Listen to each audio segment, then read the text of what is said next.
আজকে আমরা শিখব কিছু শর্ট সেন্টেন্স। এগুলো কিন্তু আমাদের ইংরেজি বলার ক্ষেত্রে খুবই খুবই খুবই ইম্পর্টেন্ট। তো এর আগে আমরা তো অলরেডি অনেকগুলো ক্লাস করেই ফেলেছি। বাসায় বসে যদি আমরা এগুলো একটু প্র্যাকটিস করি তাহলে কিন্তু আমরা ইংরেজিতে কথা বলতে পারবো। আমরা অনেকেই চাই সুন্দরভাবে ইংরেজিতে কথা বলতে, কিন্তু বাস্তবে কিন্তু হয়ে ওঠে না, ভিতরে অনেক নার্ভাস কাজ করে। তাই কি করতে হবে, বাসায় বসে এই সেন্টেন্স গুলো কিন্তু বাসার মেম্বার্স যারা আছে তাদের সাথে প্র্যাকটিস করতে হবে, তাহলে কিন্তু আমরা আস্তে আস্তে ইংরেজি বলতে পারবো। ভুল হোক তাও আমরা বলার চেষ্টা করব। তো হ্যালো ফ্রেন্ডস, তোমরা সবাই কেমন আছো? নিশ্চয়ই ভালো। আজকে কি ক্লাস হবে সেটা তো অলরেডি আমি বলেই দিয়েছি, তাহলে চলো বেশি কথা না বাড়িয়ে আমরা ক্লাসে চলে যাই। ফার্স্ট যে সেন্টেন্সটি রয়েছে, এখানে অপেক্ষা করো। বাংলাতে অনেক বড় কিন্তু বাক্যটি, তাই না? কিন্তু এই বাক্যটি যদি আমরা ইংরেজিতে ট্রান্সলেট করি তাহলে কিন্তু খুব ছোট একটি সেন্টেন্সে দাঁড়াবে। ঠিক আছে, তাহলে এখানে অপেক্ষা করো এটা আমরা ইংরেজিতে কিভাবে বলবো? Wait here, wait here. এটা এখানে অপেক্ষা করো, এটা আমরা কি বলবো? ইংরেজিতে বলার ট্রাই করবো। ঠিক আছে, তাহলে একটু লিখছি, wait, WAIT, wait here. Okay, next যে সেন্টেন্স রয়েছে, একটু নয়। আমরা অনেক সময় বাংলাতে বলি, তাই না? একটু নয়, তাহলে এটা আমরা ইংরেজিতে কিভাবে বলবো? Not a bit, not a bit, একটু নয়।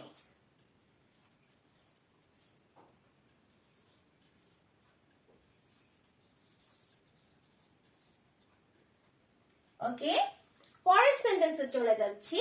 এই সম্মানের জন্য ধন্যবাদ। এই সম্মানের জন্য ধন্যবাদ। আমরা যদি কাউকে ধন্যবাদ জানাতে চাই তাহলে আমরা এটা ইংরেজিতে কিভাবে বলবো এই বাক্যটি? Thanks for this honour, thanks for this honour. এই সম্মানের জন্য ধন্যবাদ। Thanks for this honour.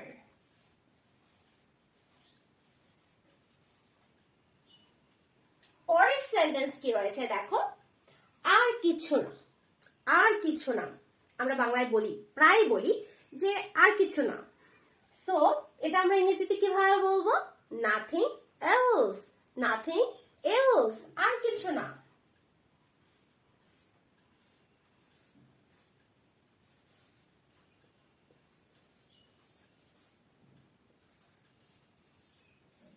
Nothing else. Next sentence কি রয়েছে, এখানে থামো, এখানে থামো।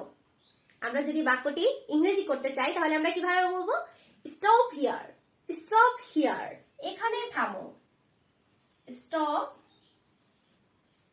হিয়ার, এখানে থামো। পরের বাক্যটি হচ্ছে এক্ষুনি যাও, এক্ষুনি যাও। এটা আমরা ইংরেজিতে যদি বলতে চাই কারোর সাথে তাহলে এটা আমরা কিভাবে বলবো? এক্ষুনি যাও, go at once, go at once, এক্ষুনি যাও। তাহলে লিখছি গো অ্যাট ওয়ান্স, এক্ষুনি যাও। পরের বাক্য হচ্ছে কাল দেখা হবে। আমরা কিন্তু এটা প্রায় বলি, ঠিক না? আমরা যদি কোথাও যাই বা কোনো ফ্রেন্ডসদের সাথে মিট হয় তাহলে আমরা কি বলি? কাল দেখা হবে।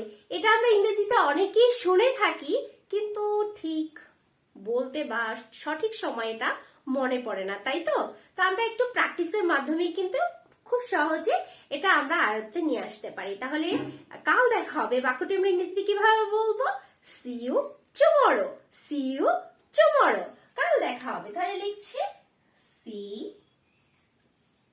You tomorrow.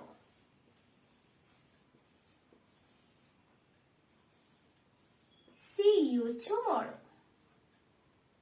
পরের সেন্টেন্সটি হচ্ছে কোনো ব্যাপার নয়। এটা আমরা ইংরেজিতে কিভাবে বলবো? নেভার মাইন্ড, নেভার মাইন্ড, কোনো ব্যাপার নয়। ঠিক আছে, NEVER আর নেভার মাইন্ড।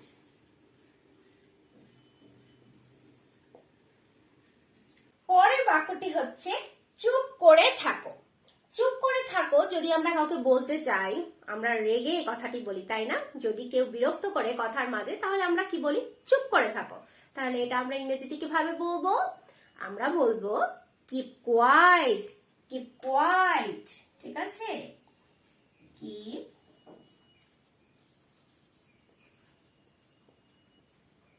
কোয়াইট। ওকে, তারপরের সেন্টেন্স হয়েছে আমি এখনই আসছি। আমি এখনই আসছি।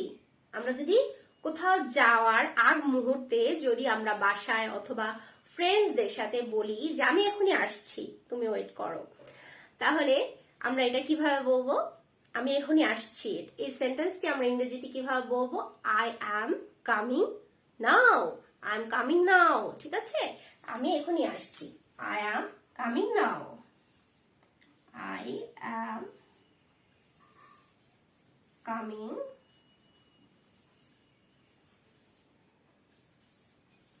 now.